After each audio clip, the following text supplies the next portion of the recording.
Good morning, welcome to Mega Nine TV morning paper analysis కార్యక్రమానికి స్వాగతం. ఈరోజు ప్రధాన పత్రికల్లోని ప్రధాన అంశాలను ఒకసారి మనం చూద్దాం. ముందుగా ఈనాడు దినపత్రికను తీసుకుందాం. ఈనాడు దినపత్రికలో ప్రధానంగా రాసుకున్నటువంటి వార్త ఈరోజు నేడే కాంగ్రెస్ మహాధర్నా. ఈ వార్తని హైలైట్ చేశారు. నేడే కాంగ్రెస్ మహాధర్నా అంటే దీనికి సంబంధించి బీసీ రిజర్వేషన్ సంబంధించి కాంగ్రెస్ పార్టీ తీసుకున్నటువంటి ఏదైతే నిర్ణయాన్ని నేడే కాంగ్రెస్ మహాధర్నా అని రాశారు. ఈ సంవత్సరం మార్చి 17న అసెంబ్లీలో బీసీలకు 42% రిజర్వేషన్ బిల్లులు ఆమోదం తెలిపారు. ఆ బిల్లును ఏదైతే రాష్ట్రపతికి పంపారు దాని మీద కేంద్రం ఎటువంటి నిర్ణయం తీసుకోలేదు ఇప్పటి వరకు. దానికోసం జంతర్ మంతర్ వద్ద కాంగ్రెస్ నేతలు మొత్తం అందరూ కలిసి ధర్నాకు సిద్ధమవుతున్నారు. ఈరోజు దీనికి సంబంధించిన వార్తని ఈనాడు దినపత్రిక హైలైట్ చేసింది.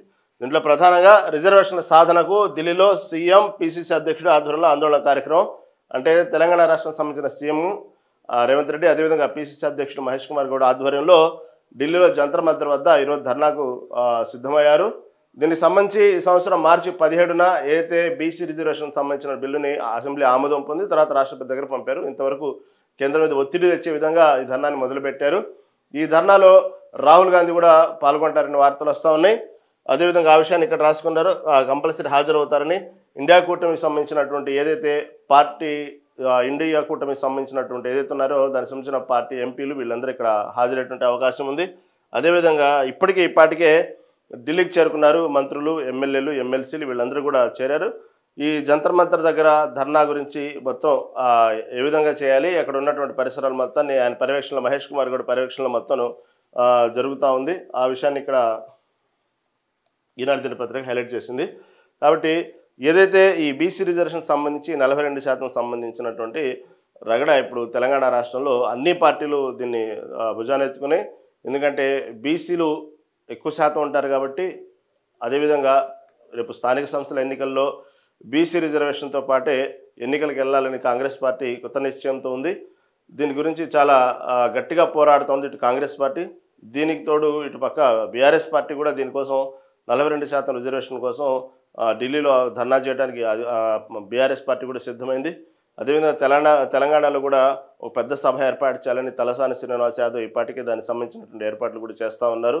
ఇది భారీగా సభ నిర్వహించాలని. ఇదే విషయానికి సంబంధించి ఇదే బీసీ రిజర్వేషన్ మీద తెలంగాణ జాగృతి అధ్యక్షురాలు ఎమ్మెల్సీ కవిత కూడా నిరాధ్యక్షాన్ని నిన్న మొత్తం హడావుడి చేశారు. ఆమె కూడా బీసీ రిజర్వేషన్ సంబంధించి ఇటు ఆమె కూడా పోరాడుతున్నారు. కేవలం ఈ స్థానిక సంస్థల ఎన్నికల కోసమే కాకుండా, కేవలం రాజకీయ పరంగానే రిజర్వేషన్ కాకుండా ప్రతి విషయంలో విద్య, ఉద్యోగ ప్రతి విషయంలో కూడా బీసీలకు 42% రిజర్వేషన్ ఉండాలని ఇటు పక్క ఎమ్మెల్సీ కవిత పోరాడుతున్నారు. ఈ విధంగా అన్ని పార్టీలు ఈ బీసీ రిజర్వేషన్ మీద పోరాడుతున్నాయి. ఎందుకంటే ఇప్పటికే కోర్టు ఆదేశించింది సెప్టెంబర్లోపు స్థానిక సంస్థల ఎన్నికలు జరపాలని. ఈ స్థానిక సంస్థల ఎన్నికలలోపు ఈ బీసీ రిజర్వేషన్ అంశంతో వెళ్తేనే ప్రజల్లో ఆదరణ పెరిగిద్ది ఒకటి. రెండోది బీసీ రిజర్వేషన్ అనేది ఇప్పుడు ప్రధానంగా ఎందుకు అస్త్రంగా మార్చుకున్నారంటే, బీసీ రిజర్వేషన్తో ఇప్పటికే ఎన్నోసార్లు వాయిదా పడ్డటువంటి స్థానిక సంస్థల ఎన్నికలు కేవలం దానికోసం వాయిదా వేశారు. కాబట్టి ఆ అంశానితోనే మేము ఎన్నికలకు వెళ్తాను గట్టి పట్టుదలతో కాంగ్రెస్ పార్టీ ఉంది. అలాంటి నిర్ణయం ఏదన్నా తీసుకుంటే ఆ 42% సంబంధించిన బీసీలు మొత్తం క్రెడిట్ మొత్తం కాంగ్రెస్ పార్టీకి వెళ్ళింది. కాబట్టి ఆ బీసీ రిజర్వేషన్ కాంగ్రెస్ పార్టీకి వెళ్ళకూడదు, బీసీ రిజర్వేషన్ విషయంలో మా పార్టీ కూడా పోరాడింది అని నిరూపించుకోవడం కోసం పాపం మిగతా పార్టీలు అన్నీ కూడా చాలా తపన పడుతున్నాయి. చూద్దాం ఏ పార్టీలు ఎన్ని పోరాడినా బీసీలకు న్యాయం జరిగితే మంచిది. ఎందుకంటే ప్రతిసారి మీరు చూస్తే ప్రతి ఎన్నికల్లో గతంలో ఇప్పటివరకు చూస్తూ ఉంటే కూడా బీసీలకు సంబంధించినటువంటి రిజర్వేషన్ విషయంలో మాత్రం ఒక రకమైనటువంటి ఎన్నికల సమయంలో మాత్రం బీసీలు గుర్తు రావటం, బీసీలకు సంబంధించి పెద్ద పెద్ద ప్రసంగాలు చేస్తూ ఉంటారు. కానీ ఎక్కడా బీసీల పట్ల ప్రేమ ఉన్నట్టే వ్యవహరిస్తారు. కానీ ఆ ఎన్నికలు కూడా అయిపోతాయి. మళ్ళీ దాని గురించి ప్రతి పార్టీ కూడా మళ్ళీ బీసీల గురించి మళ్ళీ ఎన్నికల సమయంలో గుర్తొస్తూ ఉంటారు. కాబట్టి ఎప్పుడూ బీసీల సంబంధించి ఎటువంటి ఏ పార్టీ న్యాయం చేయలేదు. మళ్ళీ ఈ బీసీలకు సంబంధించి కొత్త రాగం ఎత్తుకుంది బీజేపీ పార్టీ. బీసీలు అంటే రిజర్వేషన్ కేంద్ర దగ్గర ఒత్తిడి తెచ్చే క్రమంలో బీసీ రిజర్వేషన్ మేము కూడా ఒత్తిడి తీసుకొస్తాం తెలంగాణ రాష్ట్రంలో ఉన్నటువంటి బీజేపీ పార్టీ.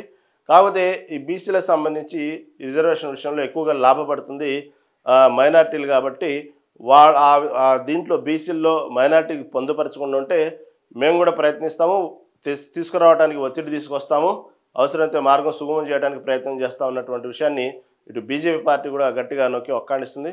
ఈ మైనార్టీస్ రిజర్వేషను బీసీల్లో 42%లో ఉండకూడదు అనేది ఇటుపక్క ప్రధానంగా అన్ని చోట్ల బీజేపీ పార్టీ గళాన్ని ఎత్తుకుంది. ఈ విధంగా బీసీ రిజర్వేషన్ సంబంధించి తెలంగాణ వ్యాప్తంగా ఎక్కడ చూసినా కూడా ప్రతి రాజకీయ పార్టీ దీని గురించి సీరియస్గా పోరాడుతూ ఉంది. ఏ పార్టీ సంబంధించి ఆ పార్టీ రేపు ఉదయం కేంద్రం ఒత్తిడి ఎక్కువయ్యి బీసీ రిజర్వేషన్ 42% ఇస్తే దానికి సంబంధించినటువంటి క్రెడిట్ ఆ పార్టీకి వెళ్ళకూడదు అనేది ప్రధాన అస్త్రంగా కనబడతా ఉంది.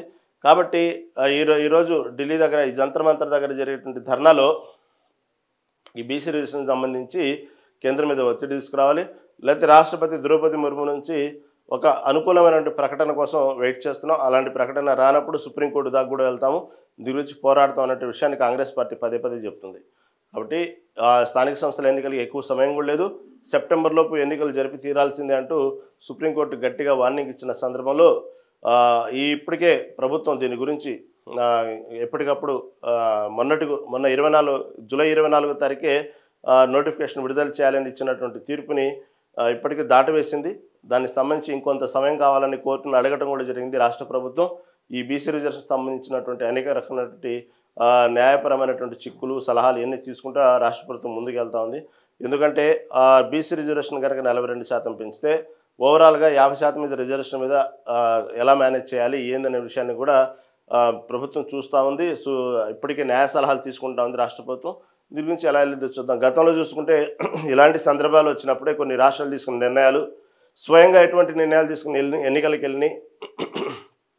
గతంలో తమిళనాడులో జయలలిత ఎటువంటి నిర్ణయాలు తీసుకుంది, దానికి సంబంధించినటువంటి సలహాలు న్యాయ సలహాలు తీసుకుంటూ ఆ విధంగా ముందుకెళ్తే ఏమైంది అనే విషయాన్ని కూడా రాష్ట్ర ప్రభుత్వం ఆలోచిస్తుంది. కొంతమంది విశ్లేషకులు అయితే చెప్పడం ఓకే మీరేంటి ఇప్పటికే కులగణన సర్వే ఇవన్నీ చేపట్టారు కాబట్టి తెలంగాణ రాష్ట్ర వ్యాప్తంగా కులగణన సర్వే అనేది ఇంటింటికి పర్ఫెక్ట్గా చేశామని గొప్పగా చెప్పుకుంటున్నారు కాబట్టి మీ కాంగ్రెస్ ప్రభుత్వం. కాబట్టి ఆ బీసీ రిజర్వేషన్ సంబంధించి ఎవరు ఎక్కడ దామాష ప్రకారం ఎక్కడెక్కడ ఎవరికి ఇవ్వాలి, ఏ సీట్లు ఇవ్వాలి, బీసీలు ఎక్కువ ఉన్న ప్రాంతం ఏంది, అక్కడ రిజర్వేషన్ ప్రకారం ఎంత ఇవ్వాలి అనేటువంటి మీకు ఒక అవగాహన వచ్చింది కాబట్టి కులగణన సర్వే చేశాము గొప్పగా చెప్పుకుంటున్నారు కాబట్టి దేశవ్యాప్తంగా మేమే మొదలుపెట్టాం, తెలంగాణ రాష్ట్రం మొదలుపెట్టింది, నా ఆధ్వర్యంలో జరిగింది. ఈ కులగణన సర్వేని మొదట్లో బీజేపీ పార్టీ వ్యతిరేకించింది, కేంద్రం లెవెల్లో వ్యతిరేకించి మొత్తం దేశవ్యాప్తంగా ఈ కులాల వారీగా ప్రజల్ని విడగొడుతున్నారు, ఇది మంచి పద్ధతి కాదు అంటూ ఎన్నికల ముందు పదే పదే చెప్పినటువంటి బీజేపీ ఇటీవల మళ్ళీ బీజేపీ కూడా కొత్త రాగం ఎత్తుకుంది, యూటర్న్ తీసుకొని కులగణన సర్వేకి ఓకే చెప్పింది. కాబట్టి ఇలాంటి సందర్భంలో ఈ విధంగా దేశవ్యాప్తంగా పెద్ద చర్చకు దారితీసినప్పుడు అసలు కులగణన సర్వే మొదలుపెట్టిందే రాహుల్ గాంధీ సలహా మీద తెలంగాణ ప్రభుత్వం. దాంట్లో మేము చేసాము మొట్టమొదటిగా అని గొప్పగా చెప్పుకున్నటువంటి రేవంత్ రెడ్డి ప్రభుత్వం. అలాంటప్పుడు మీ దగ్గర ఒక స్ట్రక్చర్ ఉంది కాబట్టి ఒక క్లస్టర్ ప్రకారం ముందుకు వెళ్ళారు కాబట్టి దాని ప్రకారమే వేచి చూసే ధోరణి ఎందుకు? మీరు ఏదైతే స్థానిక సంస్థల ఎన్నికలకు సంబంధించి ఈ జెడ్పీటీసీ ఎంపీటీసీ సర్పంచ్లకు దాని ప్రకారం ఇచ్చేయండి, అధికారికంగానే రిజర్వేషన్ ఇవ్వాలని ఏముంది, వచ్చేదాకా వెయిట్ చేయండి, రాకపోతే ఈ విధంగా ఇవ్వండి, తప్పే ఉంది, మీకు ఒక ఐడియా ఉంది కదా. కేవలం ఇది పొలిటికల్ డ్రామాగానే హైలైట్ చేసుకోవడానికి ఎందుకు? ప్రజా సమస్యలు ఎన్నుంటే రాష్ట్రంలో ఎన్నో సమస్యలు ఉంటాయి. కేవలం ఈ బీసీ రిజర్వేషన్ మీద ఇదే ప్రతిరోజు ఒక చర్చ పెట్టి ప్రభుత్వ యంత్రాంగం అంతా దీని మీదే పనిచేస్తూ ఇంకా వేరే టాపిక్ లేనట్టు ప్రజా సమస్యలు లేనట్టు దీని మీద ఎందుకు కూర్చుంటున్నారు? ఓకే బీసీల పట్ల మీకు నిజంగా అంత ప్రేమ ఉంటే వాస్తవమే బీసీలు ఎక్కువ ఉన్నారు, బీసీలు రాజకీయంగా రాజ్యాధికారంగా వెనకబడి ఉన్నమాట వాస్తవమే, వాళ్లకు రాజ్యాధికారం కావాలి. ఎందుకంటే బీసీలే మెయిన్ పిల్లర్స్ ఇక్కడ, ఓటర్స్ ఎక్కువ కాబట్టి బీసీలు అంటే చాలా రకాల కులాలు పొందుపరిచిపోయి ఉంటాయి దాంట్లో. కాబట్టి నిజంగా మీరు బీసీల ప్రకారం వెళ్ళాలనుకుంటే మీ దగ్గర ఉన్నటువంటి ఏదైతే ఒక క్లస్టర్ ఉందో దాని ప్రకారం ముందుకెళ్ళండి, మీరు ప్రకటించండి, ఆ సీట్లు ఇవ్వండి. కేవలం కేంద్ర ప్రభుత్వం ప్రకటించాల్సిన అవసరం ఉందని కూడా విశ్లేషకులు కొంతమంది ప్రశ్నిస్తూ ఉన్నారు. ఏదేమైనప్పుడు కూడా ఈరోజు జంతర్ మంతర్ దగ్గర ధర్నాతో కేంద్రం మీద ఒత్తిడి తేవాలని చూస్తున్నారు. మళ్ళీ కేంద్రం దగ్గర తీసుకొచ్చే ఒత్తిడి కేవలం రాజకీయ ప్రసంగం లాగానే ముగిసిద్దా, లేకపోతే నిజంగానే కేంద్రం మీద ఒత్తిడి తీసుకొస్తారా? ఎటువంటి ఎక్కువ సమయం లేదు కాబట్టి ఎటువంటి మళ్ళీ బీసీ రిజర్వేషన్ మీద కేంద్రం ఎటువంటి నిర్ణయం తీసుకుంది? ఎందుకంటే ఈ పాటికే అదేదో తెరచాటు జరిగేటువంటి కాదు, ఇప్పటికే పోరాడుతున్నాయి బీసీ రిజర్వేషన్ సంబంధించి. ఇటుపక్క తెలంగాణ జాగృతి పోరాడుతుంది, బీఆర్ఎస్ పోరాడుతుంది, బీజేపీ అడుగుతుంది, ఇటుపక్క కాంగ్రెస్ పార్టీ ధర్నాన్ని సిద్ధమైన స్థితిలో ఇలాంటి వార్తలు మనం ఇంట్లో కూర్చుని మనకే తెలిసినప్పుడు కేంద్రానికి తెలియదేం కాదు.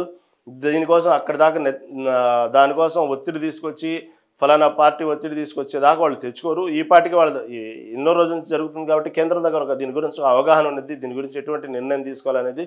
మళ్ళీ ఎంత ఒక తీసుకోండి నిర్ణయం తీసుకునే విషయంలో న్యాయపరమైనటువంటి ఇబ్బందులు ఏమున్నాయి, ఎందుకు ప్రకటించలేకపోతుంది కేంద్ర ప్రభుత్వం అనే విషయాలు అటు కేంద్ర ప్రభుత్వానికి తెలుసు, ఈ ధర్నాలు చేసే ప్రతి పార్టీకి తెలుసు, క్వశ్చన్ చేసేటువంటి నిరాహార దీక్ష చేసేటువంటి పార్టీకి తెలుసు, ప్రతి పార్టీకి తెలుసు. కానీ కేవలం దీన్ని ఒక హైలైట్ చేసుకుంటూ కేవలం బీసీల పట్ల ప్రేమ ఉన్నట్టు, బీసీల కోసమే నేను చేస్తున్నాను అనే విషయాన్ని మాత్రం క్లియర్ కట్గా ఎవరి వాళ్ళు నటిస్తున్నారు, జీవిస్తున్నారు. ఏదేమైనా జరిగితే మంచిదే బీసీలకు సంబంధించిన విషయం. ఎందుకంటే మొదటి నుంచి బీసీలు రాజకీయంగా ప్రతి పార్టీ వాడుకున్నదే బీసీలని, బీసీల మీద ప్రేమ ఉన్నట్టు చెప్పిందే. అధికారంలోకి వస్తే బీసీని ముఖ్యమంత్రి చేస్తామని హామీలు ఇచ్చిన పార్టీలు కూడా ఉన్నాయి దీంట్లో. కాబట్టి అధికారంలో వచ్చిన తర్వాత ఎవరిని ఇచ్చారో, పార్టీలో ఎవరిని ఇచ్చారో కూడా తెలుసు మనకు. కాబట్టి కనీసం ఒక పార్టీ రేపటి రోజున భవిష్యత్తులో పార్టీ అధికారంలోకి వస్తే ముఖ్యమంత్రి పదవి బీసీకి ఇవ్వడం తర్వాత సంగతి. కనీసం పార్టీకి సంబంధించిన రాష్ట్ర అధ్యక్షుడు ప్రకటించే విషయంలో కూడా బీసీలకు ఇవ్వరు. కానీ అధికారంలోకి వస్తే మాత్రం బీసీలు ముఖ్యమంత్రి చేస్తామని చెప్పేటువంటి పార్టీలు ఉన్నాయి. కాబట్టి ఈ విధంగా ప్రతి పార్టీ కూడా బీసీల పట్ల ప్రేమ ఉన్నట్టు, బీసీలనే రాజ్యాధికారాన్ని తీసుకెళ్తున్నట్టు మాట్లాడుతుంటారు. కానీ కేవలం ఇది ఒక రాజకీయానికి వాడుకున్నటువంటి ఒక పబ్బం గడుపుకోవడానికి ఉన్నది విషయమే. కానీ ఎక్కడ ఎవరికీ రాజకీయంగా బీసీల పట్ల ప్రేమ లేదు అనే విషయాన్ని ఇటు బీసీలు నాయకులు పెద్దలు చెప్తూ ఉంటారు. ఎందుకంటే బీఆర్ఎస్ మాజీ మంత్రి శ్రీనివాస్ గౌడ్ కూడా ఇదే విషయాన్ని మనం చెప్పారు. బీసీల పట్ల కేవలం సరైనటువంటి కులగణన సర్వే జరపలేదు తెలంగాణ రాష్ట్రం. బీసీలని ఇంకా చాలా బీసీ కులగణన సర్వే బీసీల కోసం అని చెప్తూ ఇంకా బీసీని చాలా అన్యాయం చేసింది తెలంగాణ రాష్ట్రం ప్రస్తుతం ఉన్నటువంటి కాంగ్రెస్ ప్రభుత్వం. బీసీని చాలా తక్కువ సంఖ్యలో చేసి చూపించారు. దాని ప్రకారం చూస్తే బీసీలకు అన్యాయం జరిగింది కానీ బీసీలకు ఎక్కడ న్యాయం జరగదు. ఎందుకంటే సర్వే పర్ఫెక్ట్గా జరిగే పని అయితే బీసీల సంఖ్య అనేది కరెక్ట్గా తెలిసింది. మీరు పైన చేసేటువంటి సర్వే వల్ల బీసీలకు న్యాయం చేయాలి అనేటువంటి మీరు చెప్తున్నటువంటి సలహా ఏదైతే సర్వే చెప్తున్నారో దానివల్ల ఇంకా అన్యాయం జరిగింది. ఎందుకంటే సర్వే పర్ఫెక్ట్గా జరిగితే ఫిగర్ కరెక్ట్గా వచ్చింది ఎంతవరకు బీసీలు ఉన్నారండి. మీరు సర్వే జరపకపోవడం వల్ల బీసీలకు న్యాయం చేయడం కోసం సర్వే చేస్తున్నటువంటి వాగ్దానాన్ని బట్టి చూస్తే మీరు చేసిన డమ్మీ సర్వే వల్ల బీసీల సంఖ్య తక్కువ చూపించింది. దానివల్ల ఇంకా బీసీలకు అన్యాయం జరిగింది అనే విషయాన్ని ఇటుపక్క శ్రీనివాస్ కూడా చెప్పడం జరిగింది. అదేవిధంగా ఇటుపక్క తెలంగాణకు సంబంధించి బీజేపీ పార్టీకి సంబంధించి తెలంగాణ రాష్ట్రంలో ఉన్న బీజేపీ పార్టీ బండి సంజయ్ పదే రేపటి రోజున బీజేపీ అధికారంలోకి వస్తే బీసీ వ్యక్తిని మేము ముఖ్యమంత్రిని చేస్తా ఉంటూ పదే బండి సంజయ్ చెప్పడం జరిగింది. కాబట్టి ఈ విధంగా ఇన్ని పార్టీలు బీసీలు కేవలం బీసీ ఎజెండాతో నడుస్తుంది. నిజంగా అలాంటి సందర్భం వస్తే రాజ్యాధికారం కోసం పాపం వాళ్ళు అనేళ్ళ నుంచి ఎదురు చూస్తూ ఉన్నారు. ప్రతి పార్టీ కూడా ఇటు 2 ఉమ్మడి రాష్ట్రాలు తీసుకున్నప్పటికీ కూడా ప్రతి పార్టీకి మూలం ఆ పట్టు అధికారంలో రావాలంటే కేవలం బీసీ ఓటర్లందరూ ఎటు మారితే అటు ప్రభుత్వాలే మారిపోతాయి, అటే రాజ్యాధికారం తీసుకుంటారు. కేవలం వాళ్ళే అధికారంలో కూర్చుంటున్నారు కానీ వాళ్ళకి మాత్రం సరైనటువంటి ఏ విషయంలో కూడా సరైనటువంటి న్యాయం జరగట్లేదు. రాజ్యాధికారంలో జరగట్లేదు.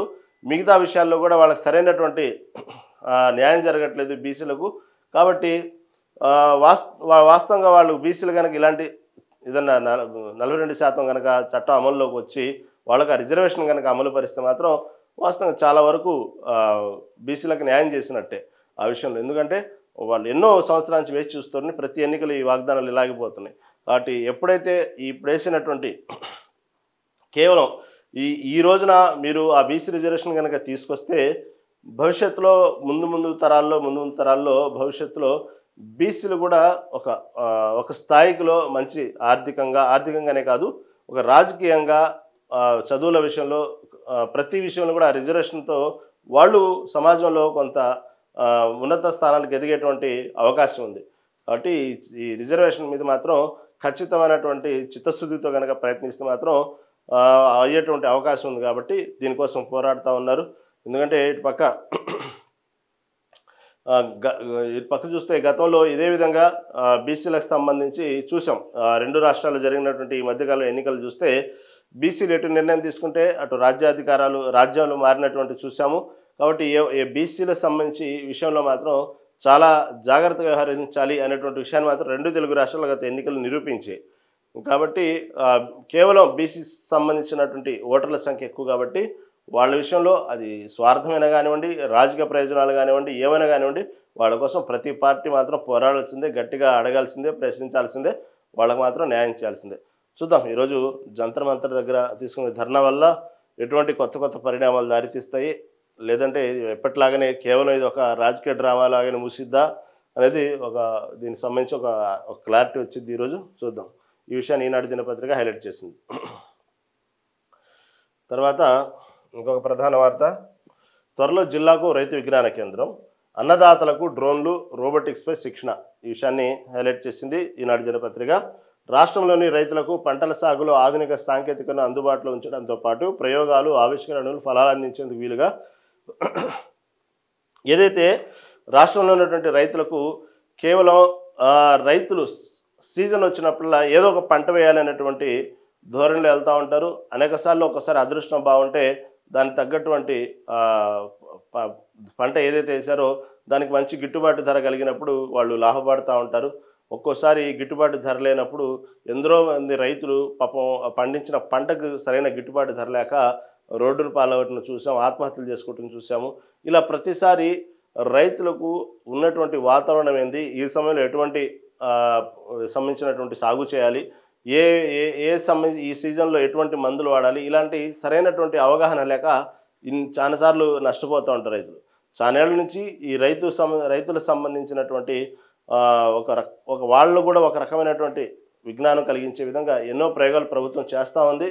వాస్తవంగా వాళ్ళకి సంబంధించినటువంటి ఎన్నో కేంద్రాలు ఏర్పాటు చేసింది రైతులకు సంబంధించి. అంటే అందరూ ఒకేసారి ఒక మిరపకు మంచి గిట్టుబాటు ధర కలిగితే రైతులందరూ ఇక మొత్తం మిరపేస్తారు.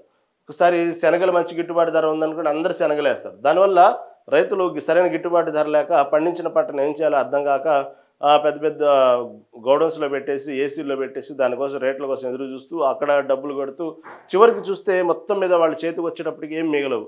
ఇలా ఎన్నోసార్లు నష్టపోతూ ఉంటారు రైతులు. కాబట్టి అలా నష్టపోకూడదు అనేటువంటి విషయంలో రైతులు ప్రభుత్వం ఒక అడుగు ముందుకేసి చాలా రోజుల నుంచి వాళ్ళకి సరైనటువంటి అవగాహన, శిక్షణా కేంద్రాలు ఏర్పాటు చేయటం, వాళ్ళకు ఎటువంటి ఏ సీజన్లో ఎటువంటి పంటలు వేయాలి అనేటువంటి అవగాహన కల్పిస్తా, అదేవిధంగా వాళ్ళకి సంబంధించినట్టు ఏదైతే ఎందుకంటే ఎప్పుడైతే సమాజంలో జరుగుతున్న పరిణామాలను బట్టి కొందరు అవకాశాన్ని ఉన్నటువంటి అవసరాన్ని అవకాశంగా మార్చుకోవడం కోసం కొంతమంది నకిలీ విత్తనాలు, నకిలీ ఎరువులు ఇలా సప్లై చేస్తూ చివరికి మన అన్నదాతల దగ్గర కూడా వాళ్ళ నోరు కొట్టేసి వాళ్ళని అన్యాయం చేసి మోసం చేసి సంపాదించే కేటుగాళ్ళు కూడా మనం చూస్తూ ఉంటాం. ఇలాంటి ప్రతి విషయంలో ప్రభుత్వం ఎక్కడికక్కడ అరికట్టడానికి అనేక రకమైనటువంటి పరిష్కార మార్గాలు చూస్తూ ఉంది. దాంట్లో భాగంగానే ఈ త్వరలో జిల్లాకు రైతు విజ్ఞాన కేంద్రం అనేది ఒకటి ఏర్పాటు చేసింది. దీనివల్ల ఏంటంటే ఇప్పుడు ప్రస్తుతం ఉన్నటువంటి టెక్నికల్ను ఉపయోగించి వ్యవసాయం ఎలా చేయాలి, ఉన్నటువంటి అభివృద్ధిగా జరిగినటువంటి ఏదైతే ఉన్నాయో టెక్నికల్గా అభివృద్ధి జరిగినటువంటి పరికరాలు, యంత్రాల ద్వారా మనం చూస్తూ ఉంటాం. సహజంగా ఎన్నో మనకు వీడియోస్ వస్తూ ఉంటాయి, రీల్స్ వస్తూ ఉంటాయి, ఈ సోషల్ మీడియాలో కూడా మనం చూస్తూ ఉంటాం. విదేశాల్లో ఏ విధంగా పంటలను పండిస్తూ ఉంటారు, ఆ యంత్రాలు ఏ విధంగా ఉంటాయి, ఒక్కసారిగా 100 మంది చేసే పనిని ఒక చిన్న యంత్రం ఏ విధంగా చేస్తూ ఉన్నది, పంట సాగుకి ఏ విధంగా చిన్న చిన్న యంత్రాలు ఎంతో చాలా అద్భుతంగా పనిచేస్తూ ఉంటే మనం సహజంగా మనం రీల్స్లో కానీ లేదంటే మనకు సోషల్ మీడియాలో వచ్చే చిన్న చిన్న వీడియోలు మనం చూస్తూ ఉంటాం. అదేవిధంగా ఇప్పుడు ప్రస్తుతం ఉన్నటువంటి సమాజంలో ఏఐ టెక్నాలజీ ఇంత అభివృద్ధి చెందిన తర్వాత వ్యవసాయం అనేది చాలా సులభతరం చేయొచ్చు అనేటువంటి విషయంలో ఆ యంత్రాన్ని రైతులు ఏ విధంగా వాడాలి. సహజంగా రైతులు 10 మందిలో తీసుకుంటే 8 మంది వరకు ఎక్కువగా నిరక్షరాస్యులు ఎక్కువ ఉండేవాళ్ళు గతంలో. ఇప్పుడు రైతుల్లో కూడా ఉన్నారు. కాకపోతే కొత్త పంటలు పండించే విధానంలో ఎంతోమంది అగ్రికల్చర్ యూనివర్సిటీ నుంచి బయటకు వస్తున్నారు విద్యార్థులు. రైతులు కూడా దానికి సంబంధించి ఏ విధంగా పంట పండించాలి, దాంట్లో ఎటువంటి కొత్త టెక్నికలు ఎలా ఉన్నాయి, వంగడాలు ఎలా ఉన్నాయి, ఇవన్నీ కూడా నేర్చుకుంటున్నారు.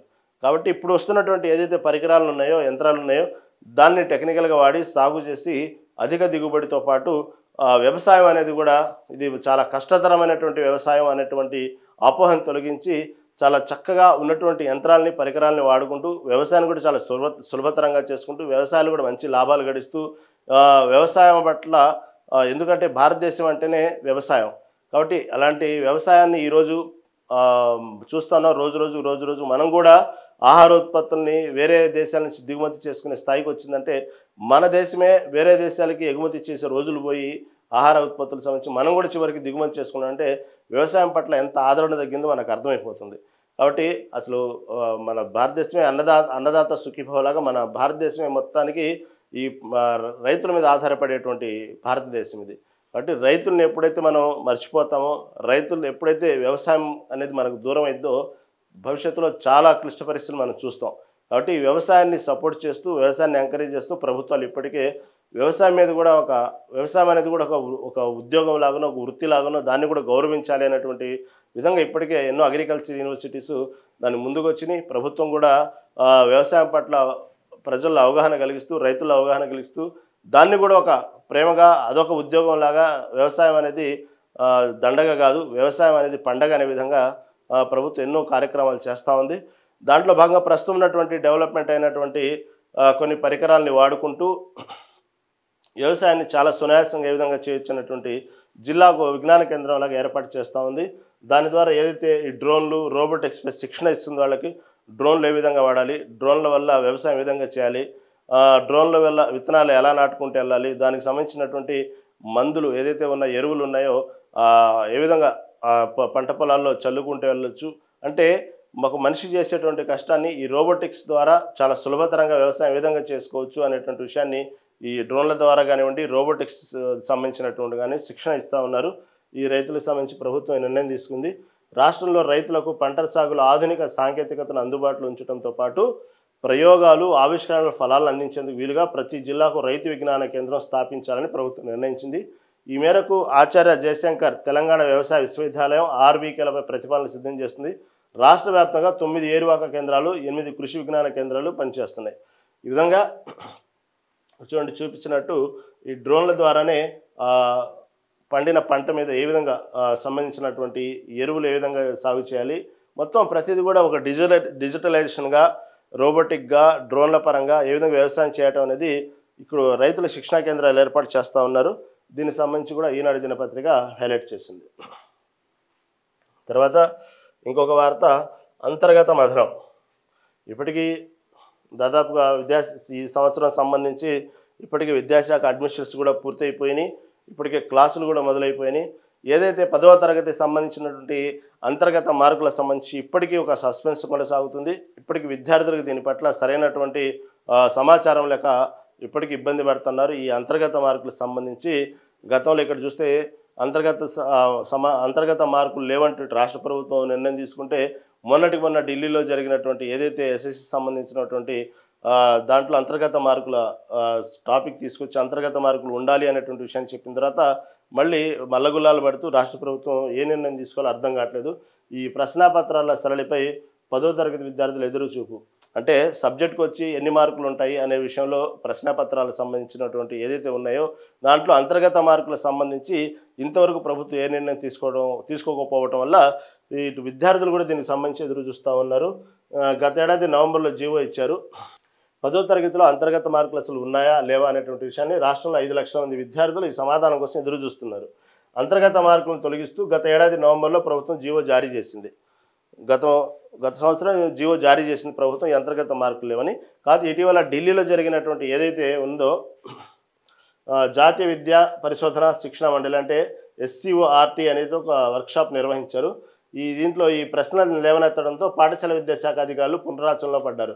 అందుకే అసలు మామూలుగానే విద్యా సంబంధించి భారతదేశంలో ఉన్నటువంటి విద్య అనేది కేవలం ఒక మార్కుల రూపంలో మార్కులు వస్తే చాలు, సర్టిఫికేట్ వచ్చేసింది, పాస్ అయిపోయినట్టు అనేటువంటి ధోరణి మనం చదువుకున్న కాడి నుంచి చిన్నప్పటి నుంచి ఈ ధోరణి వస్తానే ఉంది ఈ మార్కులకు సంబంధించి. కాకపోతే కేవలం చదవటం, రాయటం, పాస్ అయితే చాలు అనేటువంటి విషయాన్ని ఈ విద్యా వ్యవస్థలో విద్యార్థుల్ని ఎక్కడ కూడా మేధస్సుని అభివృద్ధి చేసే విధంగా ఈ విద్యా వ్యవస్థ లేదు. ప్రాక్టికల్ రూపంలో ఉండాలి, ఏదైనా సరే ప్రాజెక్ట్ రూపంలో ఉండాలి. ప్రాక్టికల్గా ఉంటేనే విద్యార్థి యొక్క పిల్లవాడి యొక్క మేధస్సు డెవలప్ అయ్యిద్ది, సహజంగా ఆలోచిస్తాడు. ఎక్కువగా మార్కుల మీద ఆధారపడటం, కేవలం చదివితేనే పాస్ అయిపోతేనే విద్యార్థి అతను సర్టిఫికేట్ తీసుకుంటేనే సంబంధించినటువంటి విద్యార్థి మేధస్సు డెవలప్ అయ్యిద్దని కాదు, అసలు ప్రాక్టికల్గా ఉండాలి అనేటువంటి విషయాన్ని చాలా. ఎందుకంటే విదేశాల్లో చదువు ఎక్కువగా మనం గమనిస్తే, మనం తెలిసిన వాళ్ళని కూడా అడిగితే ఎక్కువగా చదివి చూడకుండా రాయటం అనేది చాలా తక్కువ ఉన్నది. ఎక్కువగా ప్రాజెక్ట్ వరకు ప్రాక్టికల్ మీద ఎక్కువ ఆధారపడి ఉంటారు పిల్లలు. ఎందుకంటే వాళ్ళ విజ్ఞానం పెంపొందించడానికి అవకాశం ఉన్నది. భవిష్యత్తులో వాళ్ళు ఏదైతే టెక్నికల్గా డెవలప్ అయ్యారో వాళ్ళు జీవితంలో కూడా అలా రాష్ట్రానికి, దేశానికి ఉపయోగపడతారు. దాంతోపాటు వాళ్ళ మేధాశక్తి కూడా పెరిగిద్ది. కానీ మన ఇండియాలో మాత్రం ప్రాక్టికల్ తక్కువ, చదివి రాసేది ఎక్కువ. దీని పట్ల అనేక సంవత్సరాల నుంచి ఒక ధోరణి సాగుతూ ఉంది. ఈ విద్యాశాఖ అధికారులకు సంబంధించి ఈ విధంగా ఎప్పుడైతే ఢిల్లీలో ఈ వర్క్షాప్ జరిగిందో, గత సంవత్సరం నవంబర్లోనేమో ఈ అంతర్గత మార్కులకు సంబంధించి తెలంగాణ రాష్ట్ర ప్రభుత్వం జీవో జారీ చేసింది, తీసేసి. ఇక్కడేమో ఢిల్లీ స్థాయిలో ఎస్ఓటికి సంబంధించిన వర్క్షాప్లో సంబంధించిందేమో ఈ అంతర్గత మార్కుల గురించి వర్క్షాప్ నిర్వహించారు. దీంట్లో విద్యాశాఖ పునరాలోచనలో పడింది, ఏం చేయాలనేది. అందుకే పాఠశాల పునఃప్రారంభమైన 50 రోజులు అవుతున్న ఇప్పటి వరకు 10వ తరగతి ప్రశ్నాపత్రాలపై సరైన స్పష్టత లేదంటూ హైలైట్ చేసింది ఈనాడు దినపత్రిక. దీంట్లో విద్యా హక్కు చట్టం ప్రకారం పాఠశాల విద్యలో నిరంతర మూల్యాంకన విధానాన్ని 2011 నుంచి అమలు చేస్తున్నారు. 6 నుంచి 10వ తరగతి వరకు 6 సబ్జెక్టుల్లో అంతర్గత పరీక్షలకు 20 చొప్పున మార్కులు కేటాయిస్తున్నారు. అంటే ఒక ప్రాజెక్టు, యూనిట్ పరీక్షలు, రాత పని వంటివి పరిగణలోకి తీసుకోవడం, అంటే దానికి సంబంధించినటువంటి ఏదైతే ప్రాక్టికల్స్ రూపంలో కానివ్వండి, మనకిచ్చే ప్రాజెక్ట్ వర్క్లో కానివ్వండి, ఇవన్నీ కూడా ఒక 20 మార్కులు కేటాయిస్తూ ఉంటారు. ఈ పరీక్షలు, రాత పని వంటి పరిగణలో తీసుకోకుంటారు. మిగిలిన 80 మార్కులకు రాత పరీక్షలు ఉంటాయి. ఇవి చాలా సంవత్సరాల నుంచి జరుగుతున్నట్టు వాస్తవం. ఈ విధంగా అంతర్గత మార్కులకు సంబంధించి ఇప్పటికే విద్యాశాఖకు సంబంధించి 10వ తరగతి క్లాసులు మొదలయ్యి 50 రోజులు గడుస్తున్నా కూడా ఇప్పటికీ దీనికి సంబంధించి ఎటువంటి నిర్ణయం తీసుకోకపోవడం వల్ల ఇటు విద్యార్థుల్లో ఇటు అంతర్గతంగా ఏంది ఈ విషయంలో ఏ విధంగా నిర్ణయం తీసుకోవాలని ఈ విద్యాశాఖ కూడా దీన్ని మల్లగుల్లాలు పడుతుంది. ఎందుకంటే ఈ అంతర్గత మార్కులు ఏదైతే ఉన్నాయో, 20 మార్కులకు సంబంధించి ఏదైతే ఉన్నాయో, ఈ ప్రాజెక్ట్స్ సంబంధించి కానివ్వండి, కొన్ని ఇచ్చేటువంటి రికార్డ్స్ సంబంధించిన విషయంలో కానివ్వండి, ఇవన్నీ పరిగణలోకి తీసుకొని ఒక 20 మార్కులు అంతర్గత మార్కులు ఇస్తారు. 80 మార్కులకు ప్రశ్నాపత్రాలు ఉంటాయి. 80 మార్కుల్లో విద్యార్థులు అతని యొక్క ప్రతిభను బట్టి, రాసేదాన్ని బట్టి పాస్ అవుతూ ఉంటారు. ఇవన్నీ 35 మార్కులు ఏదో పాస్ మార్కులు పెడతారు. ఇవన్నీ సహజంగా మనం కొన్నేళ్ల నుంచి చూస్తున్న ప్రాసెస్ ఇది. కాబట్టి ఈ అంతర్గత మార్కులు వద్దు అనేటువంటి విషయాన్ని గత తెలంగాణ రాష్ట్ర ప్రభుత్వం నవంబర్లో ఒక జీవో తీసుకొచ్చి దాన్ని తీసేశారు. ఇటు పక్క చూస్తే అంతర్గత మార్కుల గురించి దేశం లెవెల్లో చర్చ జరగడం, అంతర్గత మార్కులు ఉండాలి అనేటువంటి విషయం జరిగినప్పుడు ఇప్పుడు ఏం చేయాలనే విషయంలో మాత్రం దీర్ఘంగా సమాలోచనలు చేస్తుంది. ఎందుకంటే ఈ ప్రైవేట్ సంబంధించినటువంటి ఏదైతే స్కూల్స్ ఉన్నాయో అవి కూడా రికగ్నైజ్డే కాబట్టి ఈ అంతర్గత 20 మార్కులకు సంబంధించి వాళ్ళు పిల్లలకి ప్రైవేట్ స్కూల్స్లో లక్షలు ఫీజులు కడతారు. కాబట్టి వాళ్ళకి 20 మార్కులకు సంబంధించి ఎక్కడ కూడా ఒక్క మార్కు తగ్గకుండా ఈ ప్రైవేట్ స్కూల్స్ న్యాయం చేస్తూ ఉంటాయి. కానీ గవర్నమెంట్ స్కూల్కి వచ్చేటప్పటికి ఈ అంతర్గత మార్కులకు సంబంధించి వెనకబడుతూ ఉంటారు పిల్లలు. ఇక్కడే ఒక సంబంధించినటువంటి కొంత గ్యాప్ ఏర్పడింది. ఇటు ప్రైవేటు, ప్రభుత్వ స్కూల్కి సంబంధించి విద్యార్థులు నష్టపోతూ ఉన్నారు. ప్రైవేట్ స్కూల్స్లో చూస్తేనేమో మార్కులు కేవలం 20 మార్కులు కలవటం వల్ల వాళ్లకు మంచి మార్కుల్లో బయటకు వస్తూ ఉన్నారు ప్రైవేట్ స్కూల్స్. ఈ ప్రభుత్వం సంబంధించినటువంటి స్కూల్స్ ఏదైతే ఉన్నాయో కొన్ని విషయాల్లో లోబడి వాళ్ళకి 20 మార్కులు అంతర్గత మార్కులు వేయలేక వాళ్ళు కొంత తగ్గించి మార్కులు వేయటం వల్ల ప్రభుత్వ స్కూళ్ళలో చదివే పిల్లలు మాత్రం ఈ 10వ తరగతి పరీక్షల్లో ఎంత బాగా రాసినప్పటికీ కూడా ఇవి కొంచెం వాళ్ళకు ఇంపాక్ట్ చూపించి ఎఫెక్ట్ చూస్తున్నాయి. అలాంటప్పుడు ప్రభుత్వ స్కూళ్ళలో పిల్లల్ని చదివించడానికి తల్లిదండ్రులు ఎక్కడో వెనకాడుతూ ఉన్నారు. ఎందుకంటే ఎప్పటికప్పుడు ఈ రోజుల్లో మనం చూస్తూ ఉంటాం, మనం టీవీలో కానీ బయట పేపర్లో కానీ ఎక్కడైనా ఈ ప్రైవేట్ స్కూల్కి సంబంధించి 10వ తరగతి పరీక్షా ఫలితాలు వెలువడంగానే 1, 2, 3 అంటూ మనం యాడ్స్ చూస్తూ ఉంటాం. ఎప్పుడు చూసినా ప్రైవేట్ స్కూల్స్ పిల్లలకు సంబంధించినటువంటి టాప్లో ఉండడం చూస్తుంటాం. ప్రభుత్వ స్కూళ్ళకి సంబంధించిన పిల్లలు చాలా వెనకబడి ఉంటారు. ఎక్కడో కొన్ని చోట్ల ప్రభుత్వ స్కూల్లో చదివిన పిల్లలు కూడా మంచి మార్కులతో ఉంటారు. కానీ వీళ్ల మీద లెక్క పెట్టవచ్చు, చాలా తక్కువ సంఖ్యలో ఉంటారు. ఇలాంటి సందర్భాల్లో ఎక్కడ పొరపాటు జరుగుతుందని చూస్తే తీరా వాళ్ళకంటే ప్రభుత్వ స్కూళ్ళలో చదివే పిల్లలు కూడా ప్రైవేట్ స్కూల్లో ధీటుగానే మార్కులు వస్తున్నాయి. కేవలం ఆ 20 మార్కుల దగ్గరే వీళ్ళకి వ్యత్యాసం కనబడుతుంది. ఆ వ్యత్యాసం వల్ల పిల్లల్లో ఒక రకమైనటువంటి కాన్ఫిడెంట్ లెవెల్స్ తగ్గిపోతున్నాయి. వాళ్ళు ఆ 20 మార్కుల దగ్గరే వాళ్ళకంటే మనం తక్కువ ఏమనేటువంటి భావన నెలకొంటా ఉంది. ప్రభుత్వ స్కూళ్ళ ఆదరణ కూడా తగ్గిపోతుంది. ఈ విషయంలో ఎక్కువ ప్రైవేట్ స్కూల్స్లో జాయిన్ చేస్తారు. అందుకని అనేక రకాలైనటువంటి సమస్యలు ఉన్నాయి దీంట్లో. అంతర్గత మార్కుల వల్ల ప్రభుత్వ స్కూళ్ళలో చదివే విద్యార్థులు ఎక్కువ నష్టపోతున్నారు. అదన్నీ ఆలోచించి తెలంగాణ ప్రభుత్వం గత నవంబర్లో జీవో జారీ చేసి ఈ అంతర్గత మార్కులు తీసేయడం జరిగింది. ఇప్పుడు అంతర్గత మార్కులు అనేది చాలా ముఖ్యం. ఎందుకంటే అసలు అంతర్గత మార్కులకి వాస్తవంగా పెట్టినటువంటి రూపం చూస్తే అది చాలా మంచి పద్ధతి అది. ఎందుకంటే పిల్లల్లో ప్రాక్టికల్గా నాలెడ్జ్ పెంచడం ఒకటి, రికార్డ్స్ ఏదైతే ఉన్నాయో వాళ్ళు స్వయంగా రాయాలి, దానికి సంబంధించినటువంటి అవగాహన ఉండాలి. అవగాహన లేకుండా కేవలం యంత్రాల్లాగా బట్టి కొట్టి చదివేసి మనకు కావాల్సిన మార్కులతో పాస్ అయితే దానివల్ల దేశానికి ఉపయోగపడరు వాళ్ళు. కనీసం సమాజంలో వాళ్ళు చదువుకున్నటువంటి విజ్ఞానం దేనికి ఉపయోగపడకుండా కేవలం మార్కుల రూపంలో మాత్రం ఉపయోగపడతారు విద్యార్థులు. కాబట్టి ఎప్పటికైనా చదివిన చదువు దానికి సంబంధించినట్టు ఏదైతే ప్రాక్టికల్గా ఉపయోగపడిద్దో అప్పుడు వాళ్ళు భవిష్యత్తులో కొత్త కొత్త ఆవిష్కరణలు చేస్తారు. కొత్తగా వాళ్ళ జీవితంలో ఎదురయ్యేటువంటి కొన్ని సమస్యలను వాళ్ళు అధిగమించగలరు. అదేవిధంగా వాళ్ళ మేధస్సు ఎవరి ఎవరి మేధస్సులో ఎటువంటి ప్రాక్టికల్ నాలెడ్జ్ ఉందో చెప్పలేము. వాళ్ళు భవిష్యత్తులో దేశానికి ఉపయోగపడేటువంటి పెద్ద పెద్ద సైంటిస్టులు అవ్వచ్చు, దేశానికి ఉపయోగపడేటువంటి మంచి మంచి అధికారులు అవ్వచ్చు. కాబట్టి వాళ్ళ మేధాశక్తిని చిన్నతనంలోనే మెదడు చాలా పదునుగా ఉన్నది కాబట్టి అప్పుడే ఆ పదునులో నుంచి కొత్త కొత్త ఆవిష్కరణలు రావడానికి అవకాశం ఉన్నది. ప్రాక్టికల్గా ఎక్కువ అవకాశం ఇవ్వాలి. కాబట్టి అలాంటివి తీసేయటం ఏంటి అనేది అలాంటివి అసలు చాలా అవసరమైతే 20 కాదు ఇంకా మార్కులు ఎక్కువ పెంచినా సరే ఈ అంతర్గత మార్కుల మీద ఎక్కువ దృష్టి పెట్టాలి. పిల్లల్ని కేవలం యంత్రాల్లాగానే చూడకూడదు. చదివి పాస్ అయితేనే చాలు అనేటువంటి విషయం కాదు అనే విషయాన్ని ఇటు ఢిల్లీ స్థాయిలో పెద్ద పెద్ద దాని గురించి ఒక అవగాహన కార్యక్రమాలు చేస్తూ ఉంటే సమయంలో ఈ తీసుకున్న నిర్ణయాన్ని పట్ల ఒక్కసారిగా ఎలా అనేటువంటి సమాలోచనలో పడ్డారు తెలంగాణ ప్రభుత్వం. నవంబర్లో జీవో ఇచ్చారు కాబట్టి రద్దు చేశారు. ఎందుకంటే మనం ఇందాక అనుకున్నట్టుగానే 10వ తరగతి ప్రైవేట్ పాఠశాల యాజమాన్యాలు అధిక శాతం విద్యార్థులకు 20కి 20 వేస్తున్నారు. అదే సమయంలో ప్రభుత్వ బడుల్లో చదివిన విద్యార్థులు మాత్రం తక్కువ మార్కుల కారణంగా నష్టపోతున్నారని విమర్శలు వస్తున్నాయి. దీంతో 2025-26 విద్యా సంవత్సరం నుంచి అంతర్గత మార్కులు ఉండవని గతేడాది అక్టోబర్ 28 విద్యాశాఖ జీవో జారీ చేసింది. ఆ ప్రకారం ఈసారి 100 మార్కులకు ప్రశ్నాపత్రాలు రూపొందించడంపై కసరత్తు చేస్తుండగా ఇటీవల ఢిల్లీలో అన్ని రాష్ట్రాల విద్యాశాఖ అధికారులతో జరిగిన సమావేశంలో సిబిఎస్ఈ, ఐసిఎస్ఈ తదితర బోర్డులతో పాటు ప్రపంచవ్యాప్తంగా అంతర్గత మార్కులు ఉన్నాయి కదా, ఎందుకు తొలగించారని ప్రశ్నించారు. జాతీయ నూతన విద్యా విధానం ప్రకారం కూడా విద్యార్థులను పరీక్షల మార్కులతోనే అంచనా వేయొద్దని 360 డిగ్రీల కోణంలో చూడాలని సూచించడంతో విద్యాశాఖ అధికారులు సందిగ్ధంలో పడ్డారు. వాస్తవంగా ఇది కేవలం ఈ ప్రభుత్వ ప్రైవేట్ స్కూల్లో చదివేటువంటి విద్యార్థుల్లో ఉన్నటువంటి కేవలం ప్రైవేట్ స్కూల్కి సంబంధించిన విద్యార్థులకి ఈ 20 మార్కుల వల్ల న్యాయం జరుగుతుంది అనేటువంటి కేవలం ఒక చిన్న సాగుతో ఈ అంతర్గత మార్కులు తీసేయటం అనేది కూడా అంత కరెక్ట్ కాదు. ఎందుకంటే మీరు ఆ అంతర్గత మార్కుల విలువని తెలియజేసే విధంగా అంతర్గత మార్కుల్లో ఉన్నటువంటి ఏ ఉద్దేశంతో పెట్టారనే విషయాన్ని దాన్ని మీరు అభివృద్ధి చేయాలి. కానీ దాన్ని అభివృద్ధి చేయకుండా దాంతో ఏ విధంగా విద్యార్థుల అవగాహన పెంచకుండా కేవలం మార్కుల వ్యత్యాసం ఉందని చెప్పి తీసేయడం కూడా అది ఎంతవరకు కరెక్ట్ కాదు. ఆ విషయాన్ని ఢిల్లీలో ప్రశ్నించడం జరిగింది.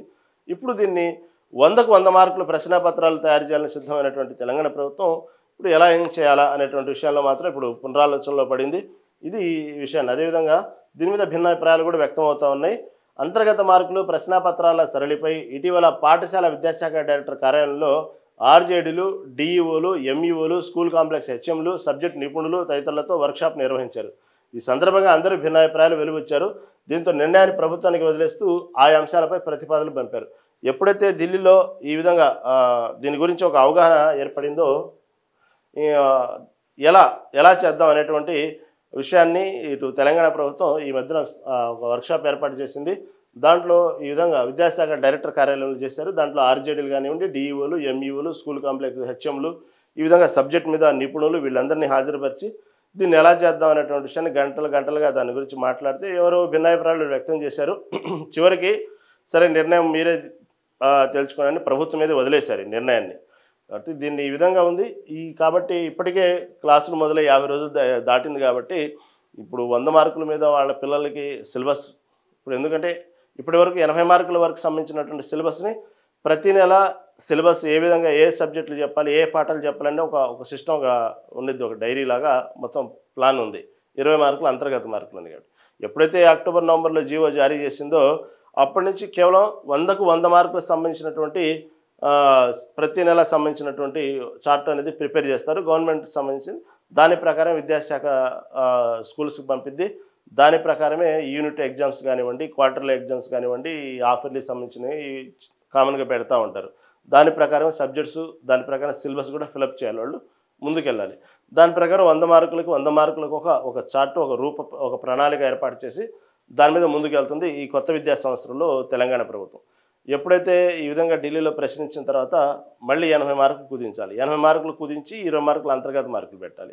ఈ 80 మార్కులు ఎగ్జామ్ పెట్టాల్సినప్పుడు ప్రతి నెల ఏ సబ్జెక్టుల మీద యూనిట్ ఎప్పుడు పెట్టాలి, దానికి సంబంధించినట్టు ఏ సిలబస్ ఎప్పుడు కంప్లీట్ చేయాలి, మళ్ళీ మధ్యలో ఉన్నటువంటి దసరా సెలవులను, ఈ క్రిస్మస్ సెలవులను, సంక్రాంతి సెలవులను, ఇలా రకరకాల ప్రభుత్వం ఇచ్చేటువంటి ఏదైతే సెలవులు ఉంటాయో అది పోను దాని ప్రకారం మళ్ళీ సిలబస్ అడ్జస్ట్మెంట్ చేస్తూ దానికి ఒక చార్ట్ విడుదల చేయాలి. దాని ప్రకారమే స్కూల్స్లో సిలబస్ మాత్రం ఉపాధ్యాయులు దాని ప్రకారం ముందుకు వెళ్తారు. మళ్ళీ దీని గురించి ఇంతవరకు ఒక క్లారిటీ రాక మల్ల గుల్లాలు పడుతుంది. దీని గురించి ఇంతవరకు తెలంగాణ ప్రభుత్వం ఏ నిర్ణయం తీసుకోలేదు. ఇప్పుడు 100 మార్కుల మీద ముందుకెళ్ళాలా, 80 మార్కుల ప్రకారం ముందుకెళ్ళాలా అనే నిర్ణయాన్ని మాత్రం ఇటు ప్రభుత్వానికి వదిలేశారు. చూద్దాం ఏమైద్దో. అంతర్గత మార్కులు అనేది చాలా అవసరం పిల్లలకి. మీరు దానికి అంతర్గత మార్కుల ఉద్దేశం మీద మీరు నడిస్తే ఆ విద్యార్థులకు తెలిసిద్ది, దానివల్ల ఉపయోగం ఉండిద్ది. ఈరోజు మీరు చేసినటువంటి ప్రయోగం రేపు భవిష్యత్ తరాలకు ఉపయోగపడుద్ది. కేవలం ఆ 20 మార్కులు వేసేసుకుంటూ దానికి వాల్యూ తెలియకుండా చేయటం వల్లే ఈరోజు ఇటు విద్యార్థులకు ఉపయోగపడకుండా పోయింది, మీరు జీవో జారీ చేయడానికి అవకాశం ఏర్పడింది. కాబట్టి ఆ అంతర్గత మార్కుల ఉపయోగం ఏందనేది దాని ప్రకారం నడిస్తే అన్ని విధాలుగా విద్యార్థులకు మంచిది. ఇటుపక్క భవిష్యత్తులో ఆ 80 మార్కులకు సంబంధించినటువంటి ప్రశ్నాపత్రాలే కాకుండా అసలు అంతర్గత మార్కుల ఉపయోగం తెలిసి దాని ప్రకారం సిస్టమేటిక్ ముందుకెళ్తే రేపటి రోజున 50 మార్కులు పెట్టినా ఆశ్చర్యం లేదు. ఎందుకంటే ఇటుపక్క ఈ సంబంధించిన విద్య సంబంధించిన ఏదైతే ఉందో ఇటు వేరే విదేశాల్లో గమనిస్తే అదే జరిగేది. ఎక్కువగా అంతర్గత మార్కులకి ఇంపార్టెన్స్ ఇస్తారు. అంతర్గత మార్కుల వల్లే పిల్లలు వాళ్ళు ఒక 8th క్లాస్కు 9th క్లాస్ వచ్చిన తర్వాత వాళ్ళు స్వయంగానే వాళ్ళే ప్రాజెక్టులు ఏర్పాటు చేసుకుంటూ ముందుకు వెళ్తూ ఉంటారు. ఆ చిన్నతనంలో నుంచి వాళ్ళు అనేక రకమైనటువంటి కొత్త ఆవిష్కరణలు చేస్తూ ఉంటారు. అప్పటి నుంచి వాళ్ళ కాళ్ళ మీద వాళ్ళు నిలబడతారు, సమాజంలో ఎదుగుతూ ఉంటారు. కాబట్టి భవిష్యత్తులో ఈ అంతర్గత మార్కులు తీసేయటం అనేది నిర్ణయం అనేది చాలా కరెక్ట్ కాదు. అది అంతర్గత మార్కుల వల్ల చాలా ఉపయోగాలు ఉన్నాయి.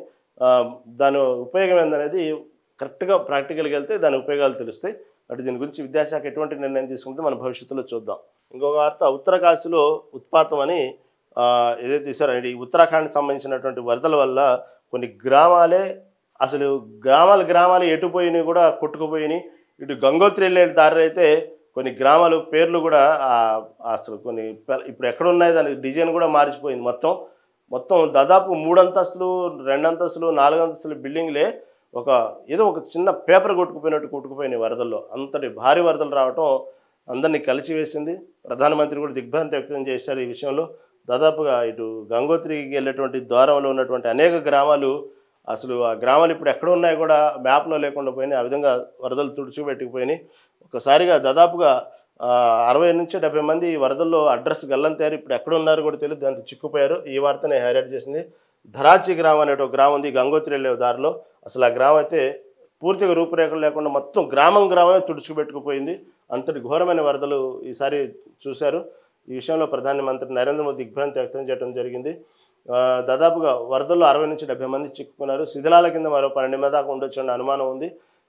ఈ సహాయ చర్యలు అయితే ముమ్మరం చేశారు. ఈ విధంగా మనం చూడొచ్చు విజువల్స్. అదిగోండి, ఈ వరదలు ఒక్కసారిగా వచ్చి ఆ వరదల్లో భయంకరమైన బురద వచ్చి ఆ బురద మొత్తం వచ్చి ఒక్కసారిగా ఆ ఊరు ఆ బిల్డింగ్లు ఇళ్ల మీద పడి మొత్తం గ్రామం అది ఈ విధంగా మొత్తం తుడుచుకుపెట్టి అలా నీళ్లలో ప్రశాంతంగా తీసుకుని వెళ్ళిపోయింది. ఈ విధంగా మొత్తం గ్రామాలు మొత్తం కొన్ని నీట మునిగిని ఒక్కసారిగా విరుచుకుపడ్డ ఆకస్మిక వరదలతో ఉత్తరాఖండ్లోని ఉత్తరకాశీ అల్లకల్లోలమైంది. గంగోత్రికి వెళ్లే మార్గంలో ఉన్న ధరాలి గ్రామం సగభాగం తుడిచిపెట్టుకుపోయింది. అక్కడ ఇళ్ళు, కార్లు, చెట్లు వరదల్లో కొట్టుకుపోయాయి.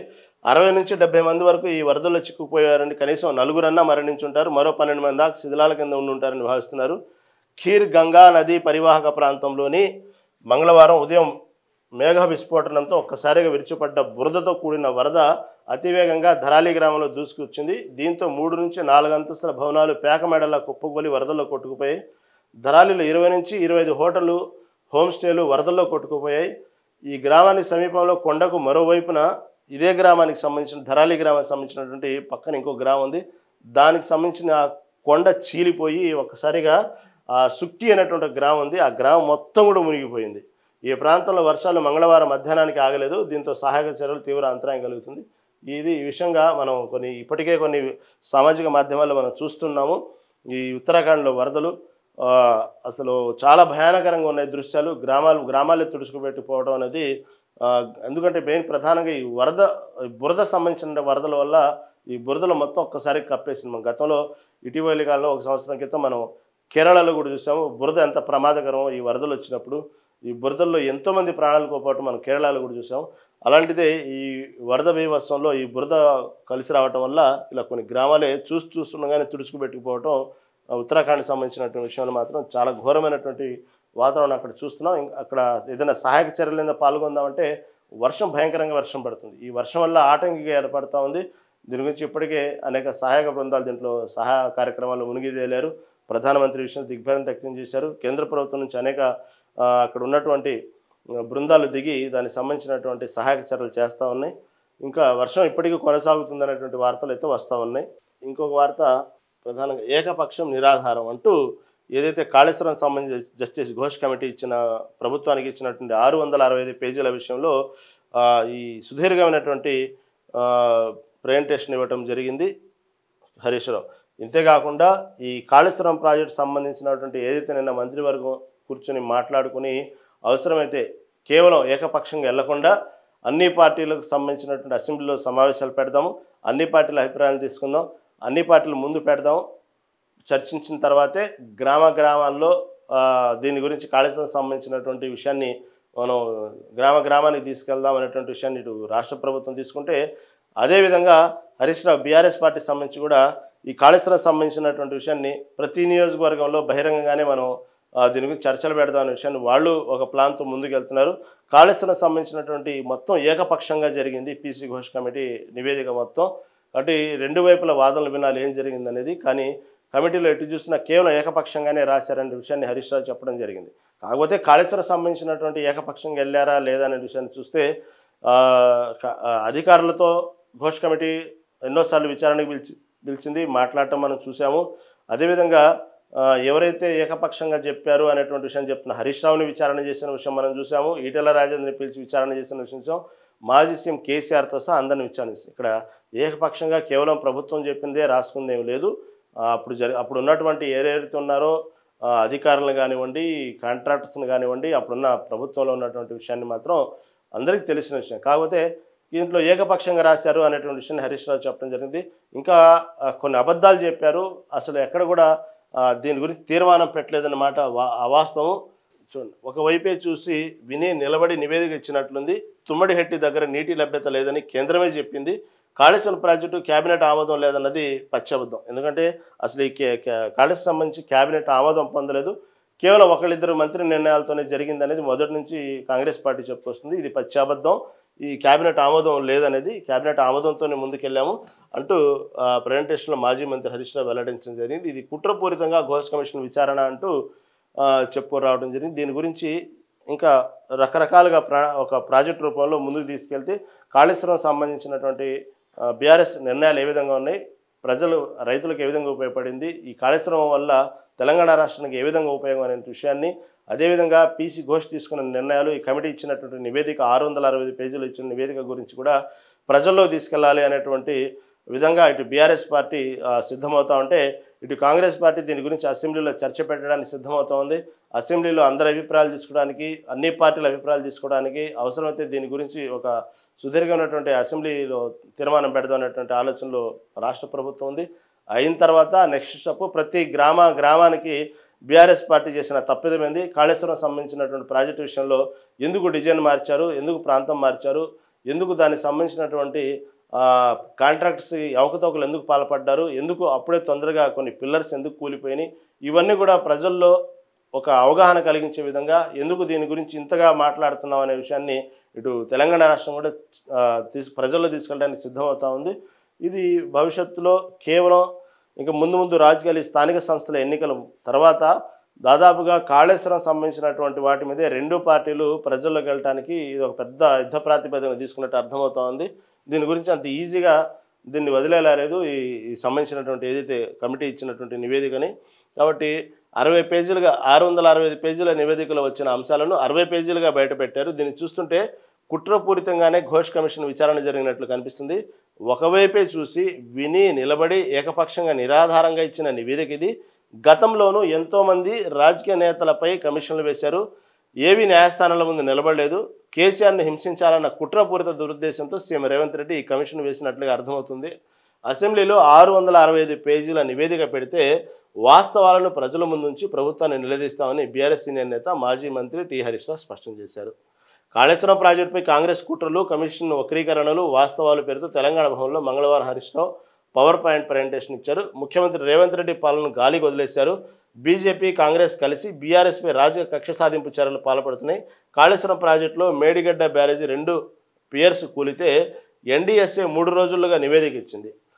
ఇదే గోదావరిపై పూర్తిగా కేంద్ర నిధులతో నిర్మిస్తున్న పోలవరం ప్రాజెక్టు 3 సార్లు కుప్పకూలింది.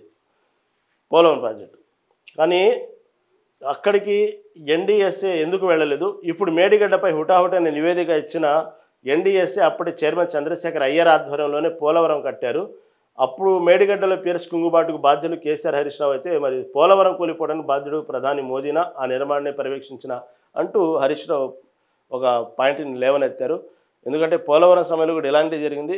అప్పుడు ఎందుకు ఈ కమిషన్ వెళ్ళలేదు, ఎందుకు హుటాహుటిన ఎటువంటి స్టేట్మెంట్ లేదు? కేవలం ఇటు బీజేపీ, ఇటు కాంగ్రెస్ పార్టీ కావాలనే బీఆర్ఎస్ని కేవలం బీఆర్ఎస్ మీద కుట్రపూరితంగానే ఇవన్నీ చేస్తుంది. ఇంత హుటాహుటిన 2 రోజుల్లో దీనికి సంబంధించిన విచారణ పూర్తవటం, నివేదికలు ఇవ్వటం అనేది ఎక్కడా చూడలేదు. ఈ పోలవరంలో కూడా గతంలో నుంచి ఈ రోజు వరకు దానికి సంబంధించినటువంటి విచారణ ఎందుకు పూర్తి చేయలేదు, దాని గురించి ఎందుకు నివేదిక ఇవ్వలేదు?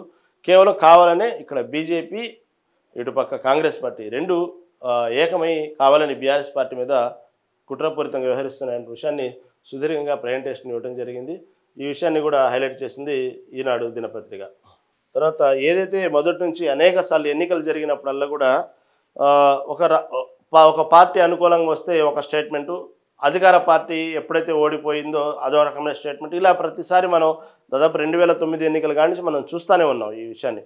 ఏదైతే ఈవీఎంల మీద అనేక రకమైన అనుమానాలు లేవనెత్తడం చూస్తూ ఉన్నాము. ఈ ఈవీఎం విషయం మీద ఎప్పటికప్పుడు గతంలో 2009 సమయంలో కూడా అప్పట్లో ప్రజారాజ్యం పెట్టిన చిరంజీవి మొదటిసారిగా లేవనెత్తింది కూడా ఈవీఎం మీద అనుమానం లేవనెత్తారు.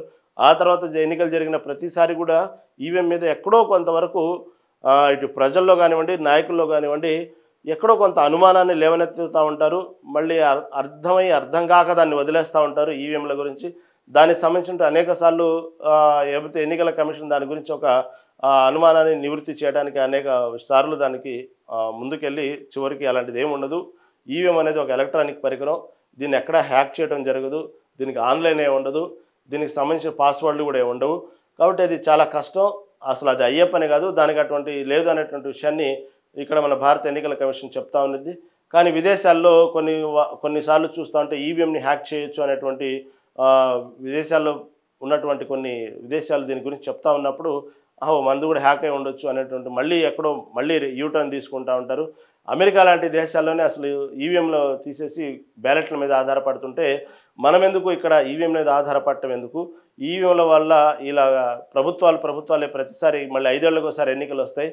కేవలం ఈ ఈవీఎంల మీద ఆధారపడి మనం ఒక్కసారిగా ఎన్నికలు జరిపేసి ఎక్కడో ఈ అనుమానాలతో ఉండటం ఎందుకు? కాబట్టి మనం కూడా పాత పద్ధతిలోనే వెళ్దాము, బ్యాలెట్ పద్ధతిలోనే వెళ్దాము. ఎవరైతే ఈవీఎంలు క్రియేట్ చేశారో ఆ దేశాలే ఈరోజు కూడా మళ్ళీ బ్యాలెట్ల మీద ఆధారపడుతున్నాయి. మనం ఎందుకు ఈవీఎంల మీద ఆధారపడి ప్రభుత్వాన్ని, అధికారాన్ని పోగొట్టుకోవాలనే విషయాన్ని అనేక రాజకీయ పార్టీలు అనేకసార్లు అనుమానాలు లేవనెత్తిని ఇప్పటికీ దాని గురించి చర్చ జరుగుతూనే ఉంది. మొన్న చూసుకుంటే ఆంధ్రప్రదేశ్ జరిగిన ఎన్నికలు కూడా ఇప్పటికి చాలా మందికి వైసీపీ సంబంధించిన నాయకులకి, వైసీపీ పార్టీకి ఇప్పటికీ అనుమానం ఈవీఎంల మీదే ఏదో జరిగింది సంథింగ్. లేకపోతే 151 సీట్ల నుంచి ఒక్కసారిగా 11 సీట్లు రావడంతో పాటు గెలిచినటువంటి ప్రతి స్థానంలో టీడీపీ మహాకూటమిలో గెలిచిన ప్రతి శాసనసభ్యులు కూడా భారీ స్థాయిలో మెజార్టీ రావడం అనేది అనుమానాన్ని రేకెత్తిస్తుంది వాళ్ళకి. మొదటి నుంచి ఆ విషయంలో ఎక్కడో వాళ్ళు కన్ఫ్యూజన్గానే ఉన్నారు. వాళ్ళకు నమ్మకం మాత్రం ఈవీఎంల ద్వారానే గెలిచింది కూటమి ప్రభుత్వం అనే విషయాన్ని బహిర్గతంగానే చెప్తూ ఉంటారు సమయం వచ్చినప్పుడల్లా వైసీపీ నాయకులు. ఇలా ప్రతిసారి ఈ గతంలో అదేవిధంగా వైసీపీ పార్టీ 151 సీట్లు గెలిచినప్పుడు కూడా ఇదే తెలుగుదేశం ప్రభుత్వం అప్పుడున్నప్పుడు ఇదే అనుమానాన్ని లేవనెత్తింది. అప్పుడు బీజేపీతో కొంచెం ములాఖాత్గా ఉంది వైసీపీ పార్టీ, కొంచెం ఇద్దరు ఒక సఖ్యతగా ఒక కాంప్రమైజ్తో నడుస్తోంది. కాబట్టి అప్పుడు ఇదే విషయాన్ని అప్పుడు టీడీపీ ప్రభుత్వం కూడా కేవలం ఈవీఎంలు అదే అన్నట్టు వాళ్ళు చెప్పడం జరిగింది. మళ్ళీ వీళ్ళు గెలిచినప్పుడు వైసీపీ పార్టీ ఈవీఎంల మీద నెప్పడం చేయడం జరుగుతుంది. ఇలా కేవలం వైసీపీ లేదా మహాకూటమైనే కాదు, ప్రతిసారి ఎన్నికలు జరిగినప్పుడల్లా కూడా ఈవీఎం మీద అనుమానాలు లేవనెత్తడం జరుగుతుంది. ఇటీవల చూస్తే మళ్ళీ రాహుల్ గాంధీ ఒక కొత్త అణుబాంబు నా దగ్గర ఉంది, ఆధారాలు ఉన్నాయి, అణుబాంబు లాంటి ఆధారం నా దగ్గర ఉంది, కేవలం ఈ గుంపగత్తుగా ఓట్లు ఎలా పడుతున్నాయి, దీనికి సంబంధించినటువంటి ఎన్నికల కమిషన్ సంబంధించినటువంటి ఈవీఎంలతో పాటు ఈ ఎన్నికల కమిషన్ మీద కూడా అనుమానపు మాటలు మాట్లాడడం నా దగ్గర సంబంధించినటువంటి అణుబాంబు లాంటి ఆధారం ఉంది, తొందరలో నేను దీని ముందు బహిర్గతం చేస్తాను, అవసరమైతే సుప్రీంకోర్టుకి వెళ్తాననే విషయాన్ని రాహుల్ గాంధీ చెప్పడం వల్ల ఇటు భారత ఎన్నికల కమిషన్ దీని మీద సీరియస్ అవడం కూడా జరిగింది. కాబట్టి ఏదేమైనప్పుడు కూడా ఎన్నిక వ్యవస్థకు వచ్చేటప్పటికి భారతదేశంలో పాత పద్ధతి బ్యాలెట్ పద్ధతిలోనే జరగటం మంచిది అనేటువంటి విషయాన్ని అనేక రాష్ట్రాలు అనేక రాజకీయ పార్టీలు కోరుకుంటా ఉన్నాయి. కానీ అధికారంలో బీజేపీ మాత్రం మూడు ట్రిప్పుల నుంచి మాత్రం ఈవీఎంల మీద ఆధారపడింది. ఈవీఎంల వల్ల ఎటువంటి నష్టం లేదు, ఈవీఎంలు అనేది కేవలం మీ గెలుపు ఓటములు నిర్ణయిస్తాయనేది మాత్రం కేవలం మీ అపోహ మాత్రమే. అది ఎలక్ట్రానిక్ పరికరం, అసలు దాంట్లో ఎటువంటి కేవలం ఇది చిప్ రూపంలో లేదు, కానీ ఇది ఆన్లైన్ కాదు, ఇది సాఫ్ట్వేర్ ఏమి ఉండదు దీంట్లో. దానివల్ల ఈ మ్యానిపులేట్ చేయడం అనేది అసలు హైలీ ఇంపాసిబుల్ అని బీజేపీ పదే పదే చెప్పుకొస్తుంది. కానీ చాలా రాష్ట్రాల్లో ఈ అనుమానం మాత్రం ఉంది. అలాంటప్పుడు బీజేపీ పార్టీ అలాంటి ఉద్దేశం ఉండి అలాంటి చేసే పని అయితే ఎందుకు కొన్ని రాష్ట్రాల్లో బీజేపీ పార్టీ ఎన్నికల్లో ప్రతిసారి జరిగినప్పుడల్లా ఎందుకు ఇంత భయపడుతూ ఎన్నికల్లో రిజల్ట్ కోసం వెయిట్ చేసిద్ది, వాళ్ళు కావాలనుకుంటే ప్రతి రాష్ట్రంలో వాళ్ళు గెలిచేయచ్చు కదా అనేటువంటి విషయాన్ని బీజేపీ పార్టీ వెనకేసుకొస్తుంది చెప్తా ఉన్నది. దానికి ప్రతిపక్షాలు ఇలాంటి అనుమానం రాకూడదని చెప్పి వాళ్ళు కావాలని కొంచెం ఒక బ్యాలెన్స్డ్గా మెయింటైన్ చేస్తూ ఉంటారు బీజేపీ పార్టీ అని ఇటు ప్రతిపక్షాలు చెప్తూ ఉంటాయి. ఏదేమైనప్పుడు కూడా ఈవీఎంలకు సంబంధించి ఈ రోజు కూడా అనేక అనుమానాలు ఉన్నాయి. కాబట్టి అసలు టోటల్గా ఈవీఎం అనేది మనం ఎక్కడి నుంచో తీసుకొచ్చిన సాంప్రదాయము. ఆ ఈవీఎంలు పెట్టేటువంటి దేశాలే ఈరోజు ఈవీఎంలు తీసేసి మళ్ళీ పాత పద్ధతులు వెళ్తుంటే మనం మాత్రం ఈవీఎం మీద ఎందుకు ఆధారపడాలి అనే విషయాన్ని ఇటు మన దేశంలో చాలా రాష్ట్రాలు లేవనెత్తుతున్న ప్రశ్న. ఇదే విషయం గురించి ఈవీఎంలు వద్దు, పేపర్ బ్యాలెట్ ప్రవేశపెట్టినట్టు కేంద్ర ఎన్నికల సంఘానికి బీఆర్ఎస్ తరఫున వినతి వెళ్ళింది. దీనికి ఈ సమావేశానికి సంబంధించి కేటీఆర్ కూడా హాజరవడం జరిగింది. ఇదే విషయాన్ని ఈ ఈవీఎంల గురించి మాట్లాడడానికి సిద్ధమయ్యారు. ఇది విషయం గురించి దీంట్లో హాజరయ్యారు. అదేవిధంగా ఇప్పటికే ఇంకొక వార్త ప్రధాన ఈనాడు దినపత్రిక తీసుకుంటే ఇప్పటికే ట్రంప్ భారతదేశం మీద విషం కక్కుతూ ఉంది. సుంకాల మీద వేస్తూ 20% సుంకాలు వేసి ఇప్పటికే భారత్కి అమెరికాకి మధ్యన కొన్ని సత్సంబంధాలు భారీ స్థాయిలో దెబ్బతిన్నా అంటలేదు, కానీ ఎక్కడో కొంత కాంట్రవర్సీ కారణమైంది. మళ్ళీ ఇప్పుడు కొత్త నిర్ణయాలతో కొత్త మాటలతో ఈ సుంకాల బాంబు పేలుస్తూ ఉంటే 24 గంటల భారత్ భారీగా భారం మోపుతా అంటూ ట్రంప్ చేసిన వ్యాఖ్యల్ని ఈనాడు దినపత్రిక హైలైట్ చేసింది. ఇది ఈరోజు ప్రధాన పత్రికల ప్రధాన అంశాలు. చూస్తూనే ఉండండి మెగా9 టీవీ.